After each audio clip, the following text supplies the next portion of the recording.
fogo, pois, sempre arderá sobre o altar, não se apagará. Vamos repetir essa primeira parte. O fogo, pois, sempre arderá sobre o altar, não se apagará.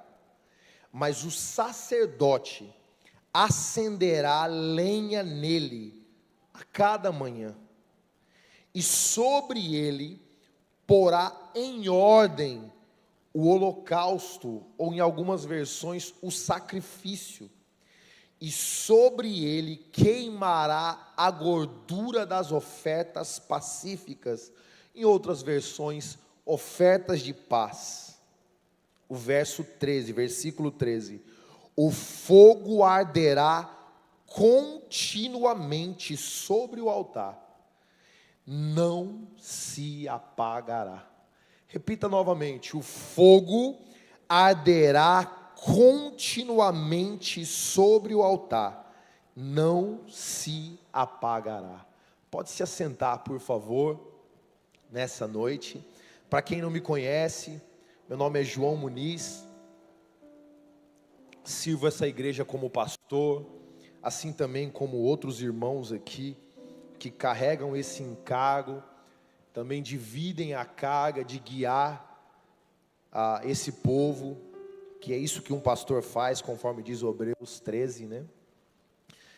E nessa noite, geralmente, como é habitual, nas noites de virada de ano, geralmente, um pastor, ele se achega diante da comunidade. Tirar a arca daqui, então dá para ficar mais perto aqui, né? Ele se achega na comunidade e, de forma habitual, geralmente ele traz uma palavra para o ano que se inicia. Esse ano vai ser o ano tal, o ano que nós vamos viver tal coisa. E nessa noite nós não vamos caminhar por esses veios, nós não vamos trazer uma palavra que vai encaixotar o nosso ano àquela expectativa ou aquela realidade. Eu percebo que o Senhor, Ele não quer ser flexível com a sua palavra, mas existem momentos na vida que nós precisamos deixar uma grande lacuna aberta para que a vontade manifesta de Deus, ela tenha liberdade de se expressar em nossas vidas. Por mais que, ouça com atenção, irmãos, por mais que nós recebemos uma palavra que talvez vá nortear algumas das nossas decisões, algo que a gente conversou aqui na quinta-feira, quando foi o aniversário da igreja, dia 14 de dezembro, por mais que isso aconteceu, isso ocorreu, hoje eu gostaria de, em obediência ao Senhor da palavra, nós falarmos algo que talvez possa abranger a nossa vida em um contexto mais macro, em algo que possa nortear a nossa vida, promovendo para todos aqueles que têm o amor pela palavra, ou que acatam a palavra, um ambiente mais propício para que um ano ele possa se desenvolver. Eu falava com um dos líderes da casa, e eu acredito que eu tenho tempo aqui, hoje tem que dar mais atenção ao tempo, né?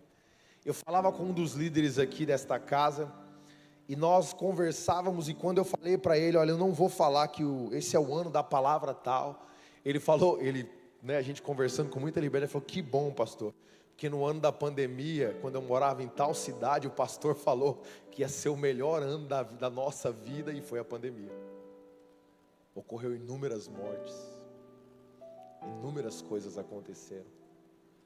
Isso não quer dizer que não tenha sido um ano de muito aprendizado, mas nós precisamos talvez nos colocar num lugar onde nós entendemos que nós todos somos não somente aprendizes, mas nós estamos em uma esfera muito limitada. Salomão, Em Eclesiastes, no capítulo 5, ele diz que quando nós nos achegarmos diante de Deus para orar, a gente não pode se precipitar em falar. E ele prossegue dizendo: o Senhor está nos céus dos céus, e vocês estão na terra, então não seja precipitado para proferir palavras. E eu sinto que existe uma graça de Deus que vem sobre a terra, que está muito ligado ao que foi expressado aqui, o que ficou categorizado pelas meninas aqui. Inclusive elas nem sabiam o que eu ia pregar, mas elas falaram sobre esse fogo de justiça, de limpeza. Existe algo relacionado a isso, e eu gostaria de nessa noite falar com vocês sobre o fogo de Deus. Quero falar sobre o fogo de Deus, numa transição de um ano para o outro. Eu gostaria que você se atentasse e que você abrisse o seu coração para que Deus pudesse falar com você. Amém, irmãos? Glória a Deus. Então vamos falar sobre o fogo de Deus. Eu gostaria de falar sobre o fogo de Deus. Agora, pode botar aí o bannerzinho, a Ana, né? Vai colocar aí. Agora eu queria que algo ficasse claro aqui, por favor, fiquem comigo. Eu não quero falar sobre o fogo de Deus de um viés pentecostalista. Eu não queria falar sobre o fogo de Deus apenas com uma vertente que mexesse com as nossas emoções. Eu não queria falar sobre o fogo de Deus de uma forma que apenas nos animasse, porque todas as vezes que um crente do fogo, né, irmãos, ele fala do fogo, o cara já dá o pezinho já fica já atiçado. Sim, isso é bom, essa esfera é maravilhosa. Inclusive, irmãos, nós amamos essa realidade, e a partir de amanhã, ou de algumas horas, né, amanhã dia 1º, às 18 horas, nós vamos estar aqui de segunda a sexta, em um tempo de primícias, em um tempo de oração, de intercessão, um tempo onde certamente nós vamos viver aqui inúmeras coisas. Mas eu não gostaria que essa questão do fogo de Deus, ela ficasse com esse viés na sua mente, que ela tivesse essa inclinação unidirecional, que quando você pensasse no fogo, você pensasse no fogo apenas por uma direção, ou seja, por uma manifestação, uma expressão de alegria, uma expressão emblemática daquilo que a gente já conhece. Mas eu gostaria que você entendesse que nós precisamos do fogo de Deus, o fogo de Deus que vai além daquilo que nós vemos nas manifestações, no falar em línguas, no profetizar, o fogo de Deus para o dia a dia. A realidade é que nós precisamos desse fogo. Eu e você, nós precisamos disso. E eu acredito muito que o ano que está prestes a se iniciar, ele pode ser um ano muito mais relevante, se nós compreendemos a importância do fogo de Deus. E para isso, obviamente, esse texto é um dos textos mais emblemáticos que falam sobre o fogo. Eu costumo, todas as vezes que eu quero falar sobre um tema, eu costumo sempre pegar a primeira menção, ou o primeiro ambiente que aquilo foi dito, como aquilo foi partilhado, como aquilo foi desmiuçado por Deus, para que a gente entre em um lugar de entendimento. Porque eu preciso ser honesto para vocês, queridos. Existe muito mais relevância na postura daqueles que entendem, do que somente nós sermos ouvintes sem o desejo de nos aprofundarmos. O entendimento, ele mexe com uma esfera que está além dessa daqui, ó. Uma esfera que é superior a essa. Na verdade, o entendimento, ele é o último degrau para a transformação da vida do homem. Isaías 43:10 comprova isso. Deus, ele diz algumas coisas para que você saiba, ou naquela versão que eu decorei, né? Vos digo essas coisas para que saibais. Isso é um nível de conhecimento, é um nível mental. Depois ele entra num nível de fé, porque a fé é o que vai agradar o coração dele. Então ele disse: eu disse essas coisas para que saibais, creiais, ou seja, enraizou na fé. E por fim ele diz: entendais, porque o entendimento é o último degrau para a transformação da vida de um homem. E olha que coisa importante. Primeiro, nós precisamos aqui entender que por mais que Levítico esteja na metade da Bíblia para trás, a Bíblia, mesmo a primeira aliança, ela é a Bíblia como um todo. Deus não fraciona a sua palavra. A Bíblia diz que Ele vela para cumprir a sua palavra. Então Ele quer cumprir toda a palavra, desde Gênesis até Apocalipse. E isso é importante por quê? Porque quando nós entendemos isso, a gente vai entender que tudo aquilo que foi dito nessa esfera tinha muito mais simbolismo para a esfera atual do que nós imaginamos. Tudo aquilo que Deus ele estabeleceu, Ele estabelecia com um olhar no futuro, ou talvez um olhar na eternidade. E essa palavra foi estabelecida exatamente dessa forma. E é interessante que a primeira questão que acontece aqui, e que é expressa por Deus para a vida de Moisés, o maior profeta que já houve em Israel, conforme foi relatado aqui nas Escrituras. Moisés era o seguinte cara: quando as pessoas se levantaram contra ele, a saber Arão e Miriam, Deus ele tem senso de humor. O pastor Alex até brincou comigo hoje na pedalada.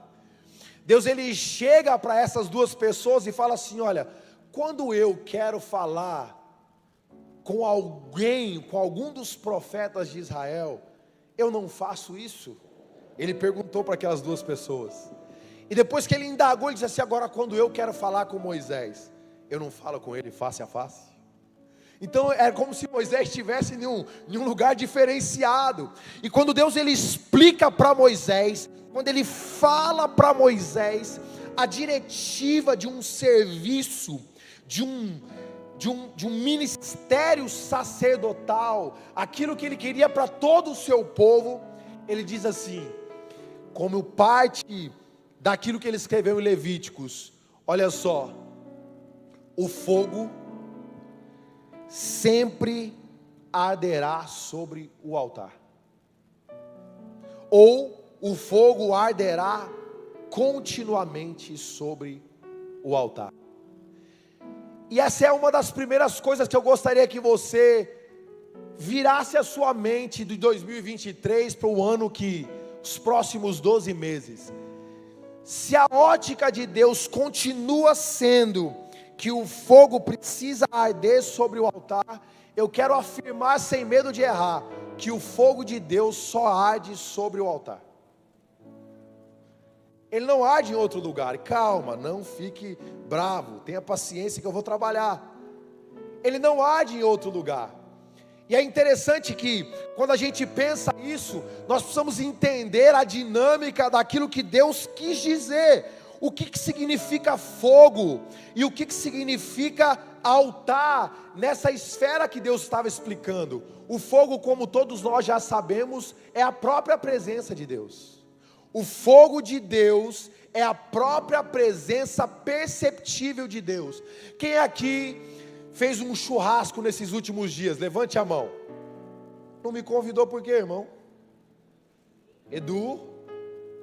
Quando você está fazendo um churrasco naquela churrasqueira, que tem um fogo subindo legal, você não percebe que você está diante do fogo?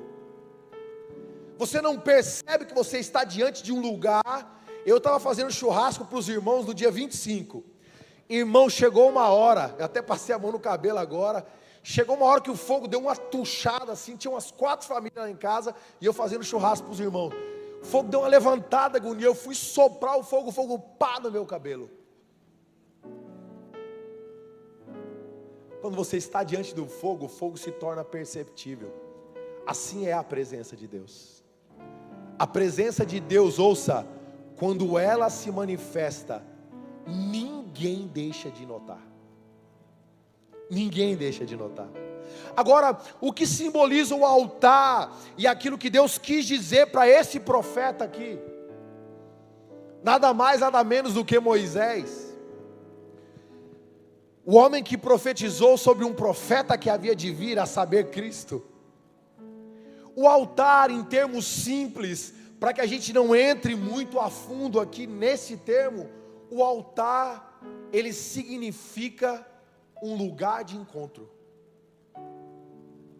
Então agora nós vamos juntos, ouça com atenção, por favor. Agora nós vamos juntos revisitar o versículo com essa ótica. E se eu ler para você o versículo com essa ótica, o versículo vai se tornar assim: o fogo ou a presença sempre arderá no lugar de encontro. Vou repetir: o fogo ou a presença perceptível de Deus sempre arderá em um lugar de encontro. E isso, para mim, é o que nós mais precisamos nos atentar para esse ano que se inicia. Nós precisamos entender que existem grandes encontros com Deus, que são feitos no seu altar, mas que são feitos para marcar a sua presença, e muitas vezes, ouçam, para dar diretivas para as coisas que mudam a história. E talvez, só talvez, nós nos reunimos aqui nessa noite para compreender que talvez nós não precisamos de uma metodologia muito absurda para vivermos 12 anos de bênção. Nós precisamos entender o poder do fogo de Deus e a importância do lugar de encontro. E isso pode transformar a nossa vida. Existem grandes encontros na Bíblia que foram marcados exatamente por esse simbolismo do fogo. Ouça aqui, por favor.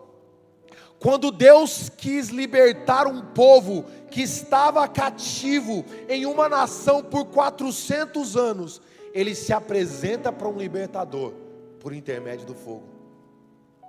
Aquele homem estava fazendo, sabe o que ele estava fazendo? Olha que interessante, isso até, pastor Max, isso chega a ser, a Bíblia ela é sugestiva. A Bíblia diz que Moisés estava apacentando o rebanho do seu sogro. E enquanto ele apacentava o rebanho de alguém, o rebanho do pai da noiva, ele vê uma sarça ardendo, que pegava fogo, mas não se consumia. E ali foi a forma, ouça, ali foi a forma que Deus atraiu Moisés para dizer: eu preciso de um libertador.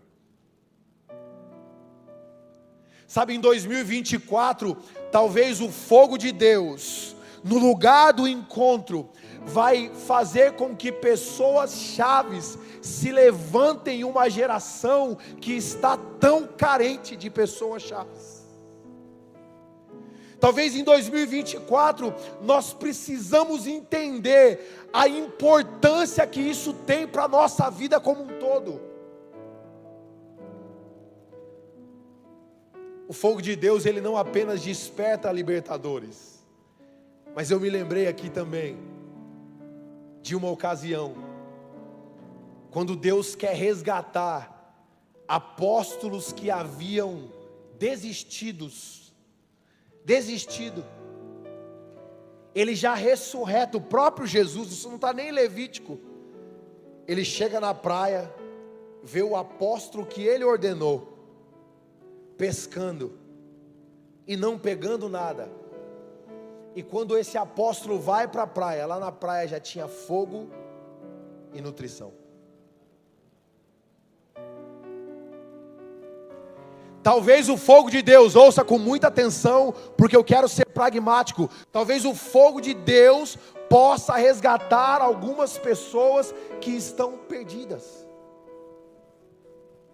A gente não percebe, ouça, mas sem o fogo existem muitas coisas na dinâmica da vida que perde o sentido, se torna cinzenta.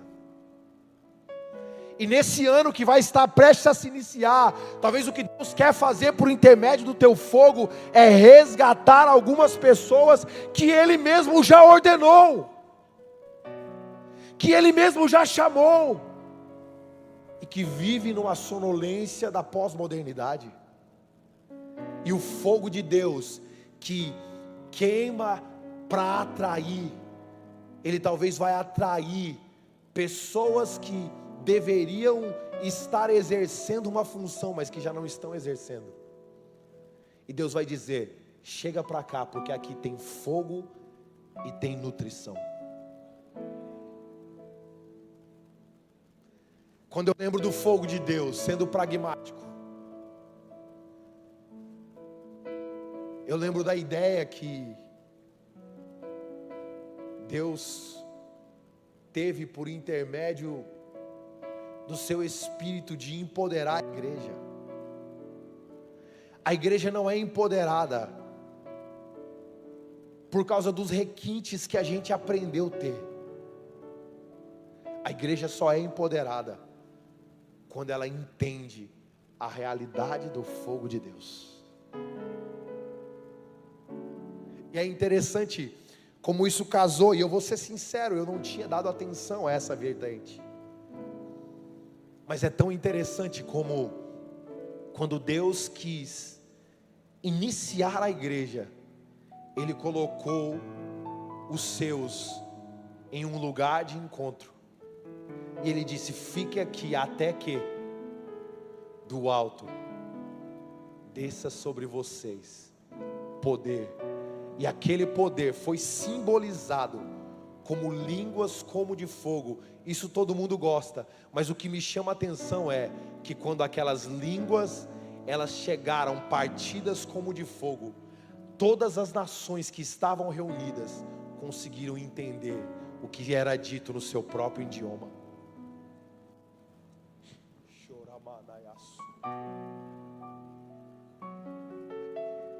O que nós precisamos como igreja não é de uma estratégia de crescimento. Nós precisamos ansiar em estar no altar, o lugar de encontro, ansiando pelo fogo que traduz aquilo que nós não conseguimos comunicar, que traduz aquilo que a nossa eloquência não pode falar, que nós tentamos, mas não conseguimos. O fogo de Deus é algo tão transformador, que o homem mais iletrado, Igor, ele se levanta depois daquilo, e ele prega uma mensagem, que se fosse colocada no YouTube não dava views. Ele diz: não, esse povo não está embriagado, esse povo acredita naquele que foi crucificado, mas que ressuscitou. Credes, pois, no Messias e ser batizado. Pronto, a mensagem que converteu milhares de almas foi uma mensagem simples, mas foi regada por um homem que ficou no lugar de encontro por 10 dias, ansiando pelo fogo de Deus. E eu preciso ser fiel ao que o Senhor quer falar, porque assim foi como Ele comunicou ao meu coração. Nós não precisamos ansiar por um ano onde as coisas que nós tanto almejamos, elas cheguem até nós, se nós ansiarmos pelo fogo e pela dinâmica do altar, que é o lugar do encontro. Todas as demais coisas vão nos ser acrescentadas. Nós precisamos disso. Ou eu vou ser menos enfático no nós. Talvez eu precise disso. Talvez o que eu preciso desse ano é compreender que o fogo não pode deixar de queimar no altar. O fogo não deixa de arder. Note, altar é lugar de encontro, amém? Altar é lugar de encontro. Tornando uma forma simples, até para os nossos filhos entenderem. A nossa juventude aí, o IN, altar é lugar de encontro. E o IN vai queimar aqui no dia 2 da primícia, hein? O IN vai fazer as primícias aqui. Ei, altar é lugar de encontro. Agora ouça, por favor. Encontro só faz sentido se ambas as partes comparecerem.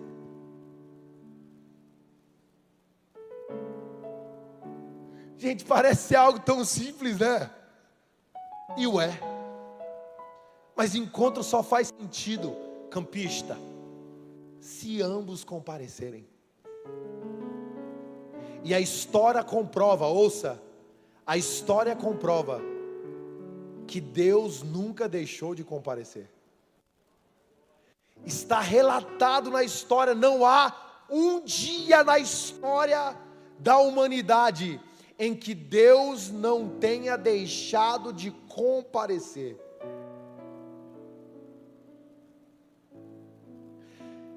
A verdade é, todas as vezes que Ele não comparecia em meio do teu povo, é porque o povo havia abandonado os altares. Está escrito. Vocês abandonaram os altares e corromperam os lugares altos. É por isso que o encontro não chega.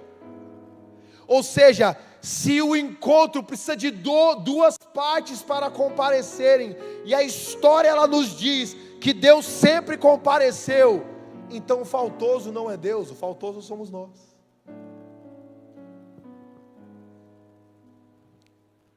O primeiro relato da história, quando Deus veio e o homem não compareceu, já é em Gênesis. Deus chegou no horário marcado e Ele procurava, Aline, o homem na sua posição de encontro, e Ele não encontrou. Se eu fosse fazer uma pergunta, naquelas de colocar no telão,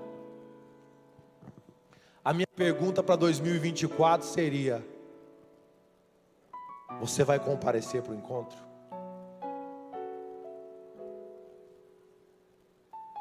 Você vai se fazer presente?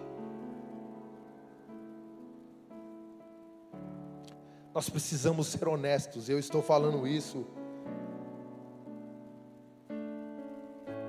não porque eu seja melhor do que você, ou não porque eu compareça mais do que você.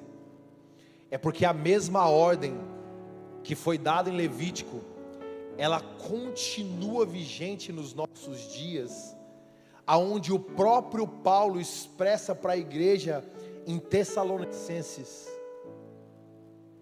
não apagueis o Espírito. Quando ele fala aquilo, que Paulo está dizendo é: não permita que aquilo que foi dado e que agora habita em vós seja extinguido pela falta do anseio que vocês têm de comparecer ao encontro.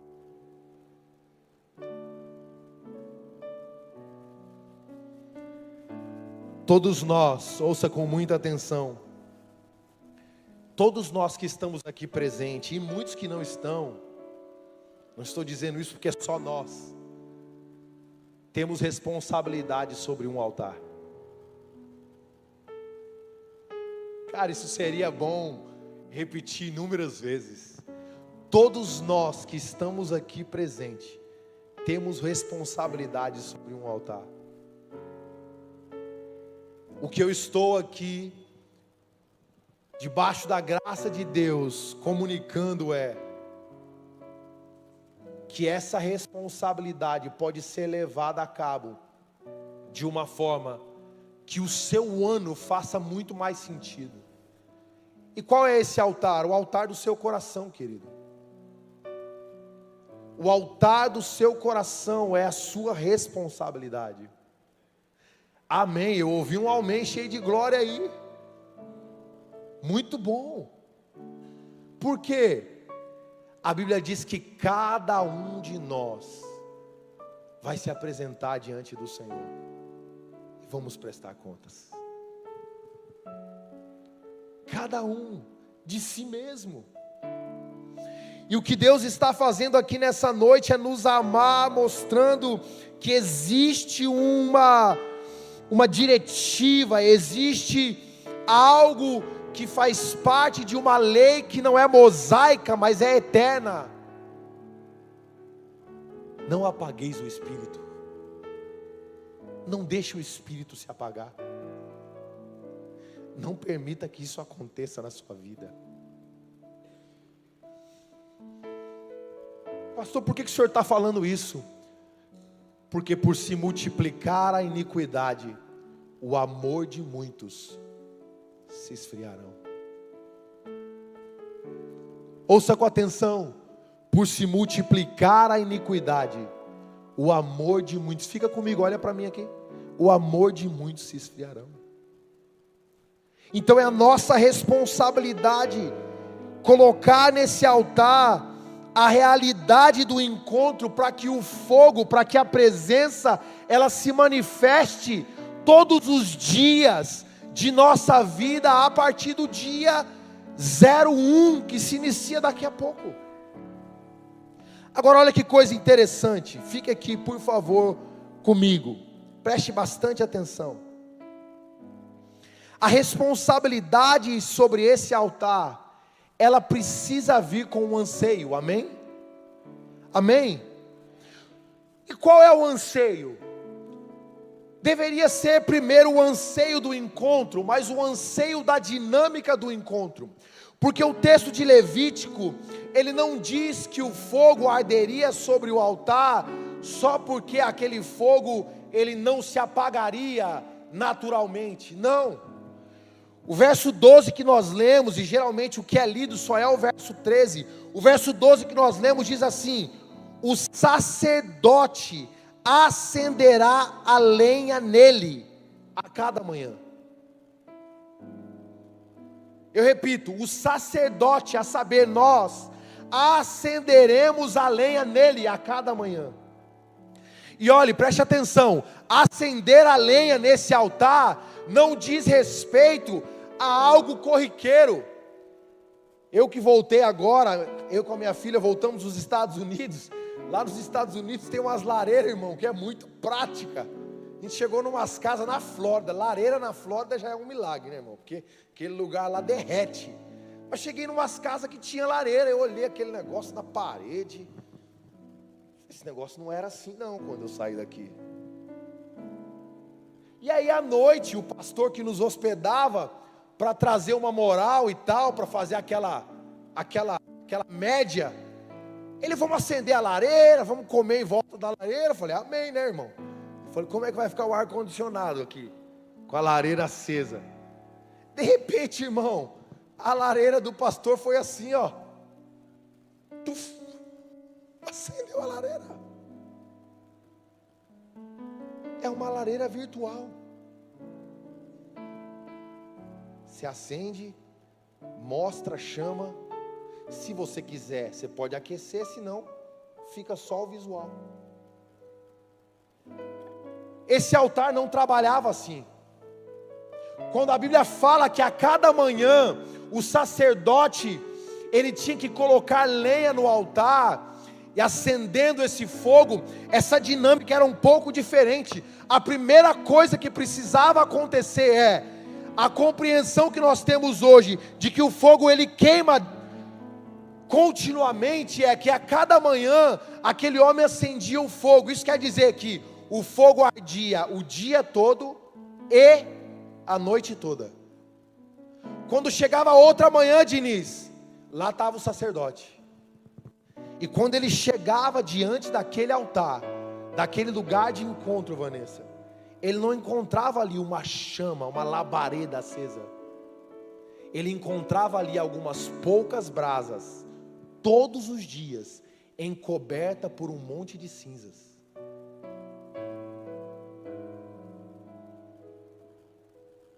Só que ele tinha uma responsabilidade. Qual era a responsabilidade? Não deixar que as poucas brasas que ainda estavam acesas fossem abafadas pelas cinzas.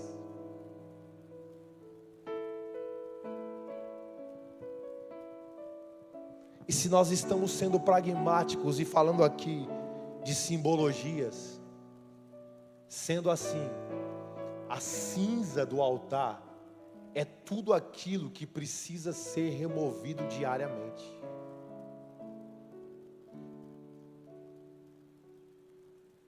Quando eu pensei nisso, eu vou confessar aos irmãos que o meu coração, ele ficou um pouco apertado.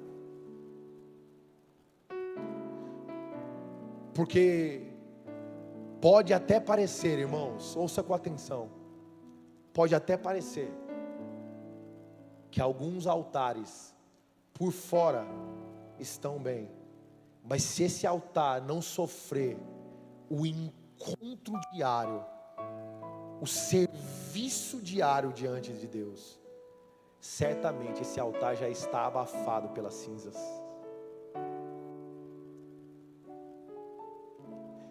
Isso quebrou meu coração, Rafa, porque eu fiquei imaginando, e eu quero que vocês viajem comigo, o que simboliza as cinzas aqui, Larissas, no plural. As cinzas aqui simboliza tudo aquilo que tem a capacidade de apagar o fogo de Deus.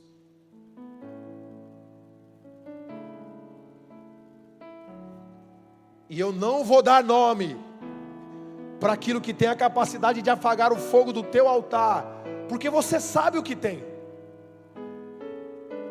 Agora eu não poderia acabar esse ano tão atípico e fazer uma oraçãozinha para você ser abençoado e não dizer para você que existe um lugar de encontro aonde o fogo de Deus te espera dioturnamente. Só que a gente precisa tirar as cinzas. Para alguns de nós, o altar incinzentado, ele só reflete numa pseudo-espiritualidade.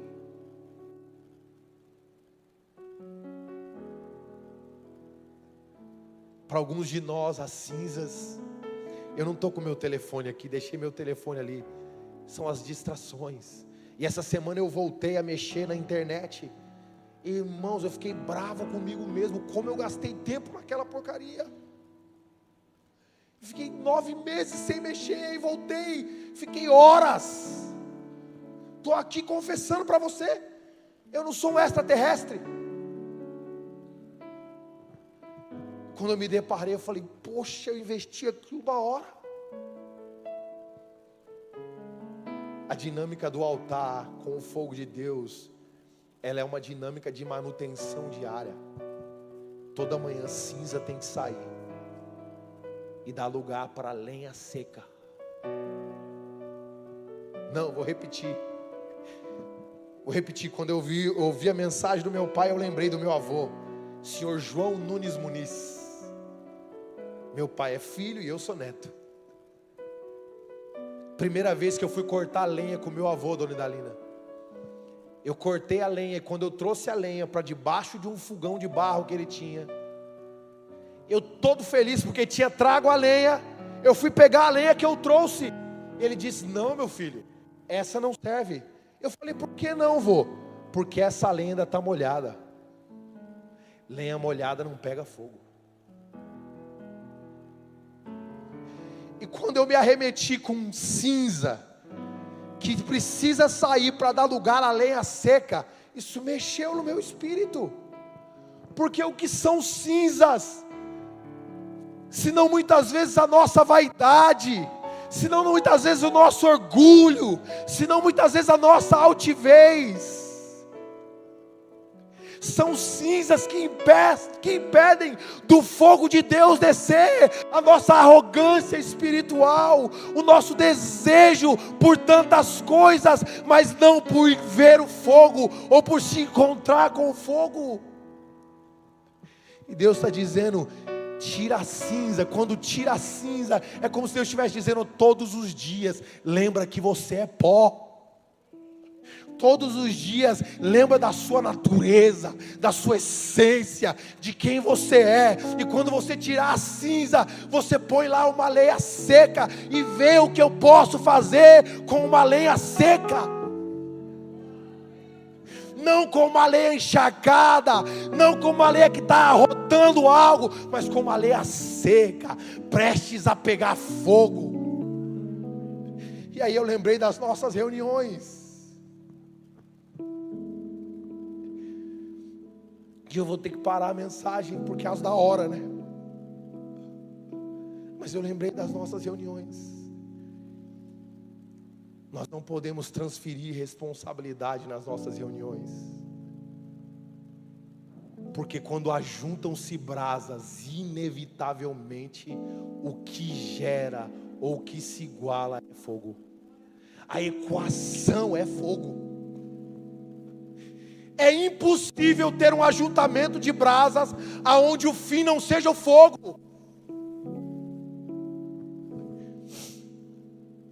E por quantas vezes eu não dizia aqui, mas quantos anos, quantas reuniões que eu já entrei, parecia que o negócio ia pá. E uma vez, acho que até eu conversei com a Guacira sobre isso, e nós falamos sobre um fogo incontrolável. Não sei se você se lembra disso, Guacira. Era como se a reunião fosse um ajuntamento de lenha que estava no processo para chegar no ponto onde o fogo fosse pegar e nunca mais apagar.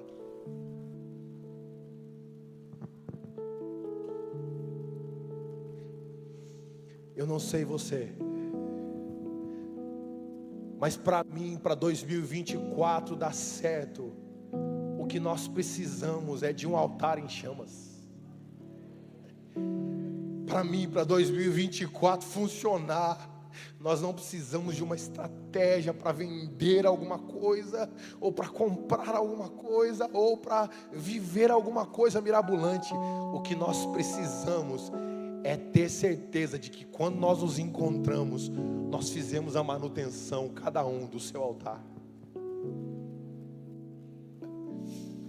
Porque se cada altar for mantido, não haverá cinzas, sim algumas brasas, muita lenha, e aquele que nunca faltou no encontro, que é conhecido como fogo.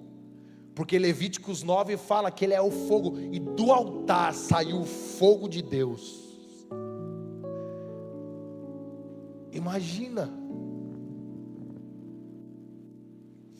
eu tinha tanta coisa para falar, Jesus. Imagina um encontro como esse. Imagina se a gente se reunir assim, Raquel, com o altar mantido. Imagina, Roberto, se em 2024 a gente acordar todos os dias, se apresentar de manhã com uma responsabilidade, mas também com anseio, falar: Deus, eu estou aqui. Na onde? No lugar de encontro. Você já sabe o que fazer, meu filho, tira a cinza. E a gente começar a tirar a cinza, tirar os empecilhos, tirar o que nos divide, o que nos separa, o que é bloqueio, colocar a lenha seca e dizer: Senhor, eu terminei a minha parte, eu fiz o que me cabia, eu fiz o que era a minha parte. Certamente, inevitavelmente, Campos, o fogo virá. Inevitavelmente o fogo virá.